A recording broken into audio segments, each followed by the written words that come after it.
Bonjour Hélène Pichon, donc vous êtes l'auteur d'un livre qui vient de sortir, L'Éternel au féminin.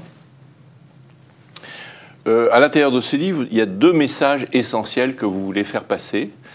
On va parler de ces deux messages qui sont, on peut dire, révolutionnaires d'un point de vue du regard sur l'Église et sur les monothéismes, les trois grands monothéismes, l'islam, le catholicisme et les orthodoxes et les juifs. Enfin, alors donc il y a juifs, catholiques, oui, chrétiens, oui, et musulmans. Et dans les chrétiens, vous faites une part particulière aux protestants parce que vous dites qu'ils sont moins, oui, en refus, oui, de la place d'une femme. Vous dites qu'il y a des pasteurs, oui, femmes. Oui. Donc, vous faites une place à part au protestantisme. Oui. Donc, vous êtes porteur de deux idées clés. Donc, la première idée, c'est d'appeler à une réforme générale de l'Église, qui serait suscitée par le pape lui-même. Pouvez-vous nous parler de ça? Oui, avec plaisir. Michel, en tout cas, merci de me recevoir au cœur de votre prestigieuse université. Effectivement, je suis porteuse d'un appel au pape François, qui est le pape par excellence, porteur d'une certaine espérance pour un renouveau de notre Église catholique au XXIe siècle. Et je l'appelle un Vatican III.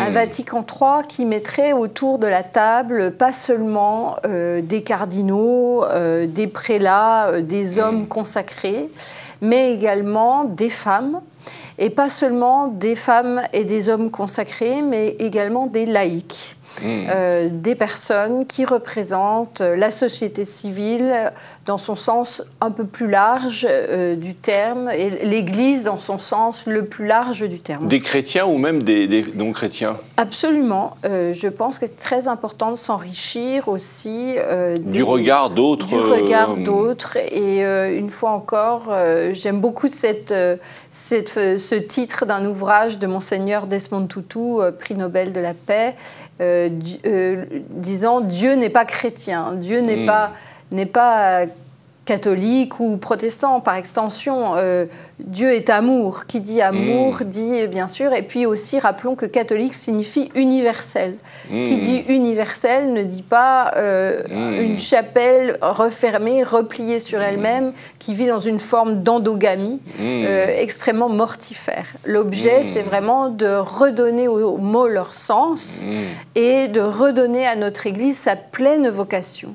Et lorsque, bien entendu, le Christ dit bien que tout un chacun compose son Église, eh bien, il ne faudrait pas l'oublier. Et c'est mon appel au pape François pour ce Vatican III. Et alors, ce Vatican III, il serait porteur de nouvelles idées, évidemment. Oui. Alors, quelles seraient ces nouvelles idées? Alors, les idées fortes que vous invitez à être considérées? Absolument. Des idées qui pourraient être mises sur le débat, bien sûr. L'idée n'est pas d'imposer justement une vision. Au contraire, la démarche, c'est une démarche d'ouverture, de questionnement et d'enrichissement. Alors, la première composante, et le titre de mon ouvrage, L'Éternel au féminin, est là pour le rappeler, c'est effectivement inviter les femmes à retrouver leur place à l'autel de Dieu. C'est-à-dire à elles de pouvoir partager l'apostolat avec leurs frères masculins. C'est-à-dire qu'on puisse ordonner des femmes prêtres, qu'elles puissent devenir cardinales, et même, pourquoi pas, une femme pape. Absolument, puisque, en fait, sur ce plan, je crois que le pape François a déjà beaucoup avancé. Il a créé un groupe de travail pour l'ordination des diacres, qu'elles soient hommes ou femmes. Donc ça, c'est déjà une avancée considérable. Ensuite, on peut espérer voir dans le sillage d'ailleurs de ce qui se passe déjà dans l'église anglicane, qui est rattachée, elle aussi, rappelons-le, pour mémoire aussi à l'Église catholique. Elle se dit catholique, cette Église-là, même si elle n'est pas romaine. Elle a déjà des femmes qui sont prêtres et qui sont même évêques. Quelques femmes évêques ont émergé dans l'Église anglicane. Ensuite, bien sûr, elle pourrait être créée cardinale. D'ailleurs, elles pourraient déjà, les femmes, être créées cardinales, car il n'y a pas d'obligation d'être prêtre pour être créée cardinale. Et bien sûr, ce sont parmi les cardinaux que l'on recrute, entre guillemets, que l'on élit un saint-père ou une sainte-mère, on pourrait dire ça ainsi. Donc ça, c'est un petit peu l'objet numéro 1. Mais qui dit justement réintégrer le féminin dans la hiérarchie et dans les instances de décision et de diffusion des sacrements et de lecture et de propagation du message de Jésus, dit aussi réintégrer une vision beaucoup plus holistique de l'être humain. L'objet étant de rappeler que dans la transcendance humaine se situe au cœur de cette transcendance la sexualité d'un être humain, qui fait partie de sa beauté, de sa grandeur. Je dirais qu'un enfant n'a pas de vie sexuelle, mais un adulte a une vie sexuelle.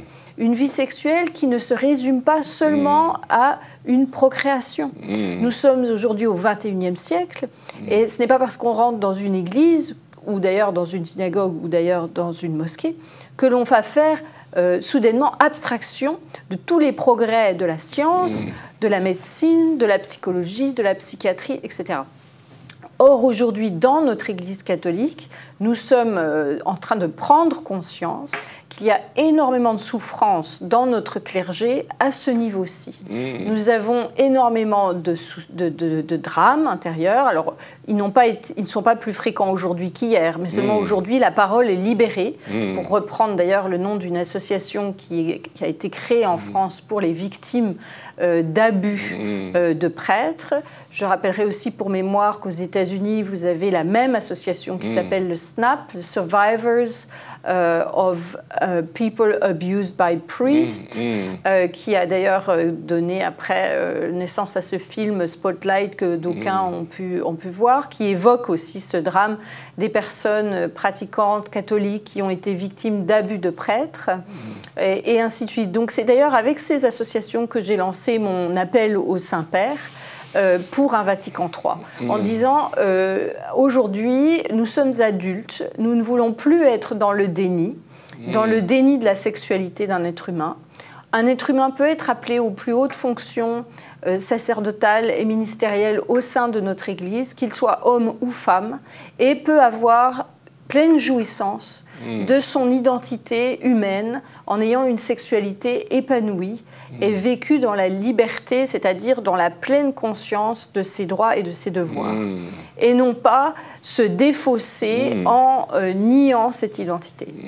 En un mot commençant, qui fait l'ange fait la bête. Et on se retrouve avec ces drames et qui gangrène véritablement l'âme de notre Église, qui a une autre mission, beaucoup plus grande et beaucoup plus importante à accomplir que d'être sans arrêt dans cette espèce de déni et de refus du réel. Donc l'objet, c'est vraiment devenir adulte dans la foi. Et devenir adulte dans la foi, c'est certainement pas vivre sur une imposture. Et là, j'aime beaucoup citer Lita Bassett, qui est une grande théologienne protestante, qui a dit « Il ne peut pas y avoir de foi dans la mauvaise foi. Et donc, nous ne pouvons plus nous contenter d'une forme de mauvaise foi en ce qui concerne la question de la sexualité de nos prêtres ou de nos laïcs, d'ailleurs, et opposer constamment le corps à l'esprit, c'est là quelque chose de totalement réducteur et maladif qui rend un certain nombre de catholiques schizophrènes, et ceci n'est plus admissible. Et lorsqu'on aborde ces sujets, on aborde la question des divorcés remariés dans l'Église. D'ores et déjà, l'Église commence à réouvrir la communion et à accueillir les divorcés remariés dans l'Église, l'objet étant bien de croire et de comprendre qu'il faut, autant que faire se puisse, vivre une vie dans l'authenticité, dans la vérité, cette recherche de l'authenticité vis-à-vis de son prochain, vis-à-vis de son conjoint, vis-à-vis, voire de son ex-conjoint, et être dans la vérité, car c'est là le seul sens du message de Jésus aussi. Il nous importe, en tout cas, il m'importe, avec les personnes qui m'accompagnent dans cet appel au Saint-Père, de rester porteur de ce message de Jésus pour la multitude, et non pas seulement pour des happy few qui vivraient dans une forme d'ascétisme, qui n'auraient plus rien d'humain, et qui laisseraient sur le banc et sur le bord de la route quasiment toute l'humanité. Merci beaucoup Hélène Pichon. Donc, je rappelle le titre de votre livre, « L'Éternel au féminin ». C'est un questionnement extraordinairement innovant autour des grands monothéismes de notre époque. Et vous posez là des vrais sujets. Alors, il faut dire par ailleurs que vous êtes directeur des relations avec les institutions d'un think tank, le CEPS, ce qui fait que vous avez par ailleurs toute une réflexion qui touche la stratégie des institutions, des sociétés privées, et ce qui explique aussi la qualité de l'articulation de votre réflexion. Merci. Hélène. Merci beaucoup Michel, merci infiniment.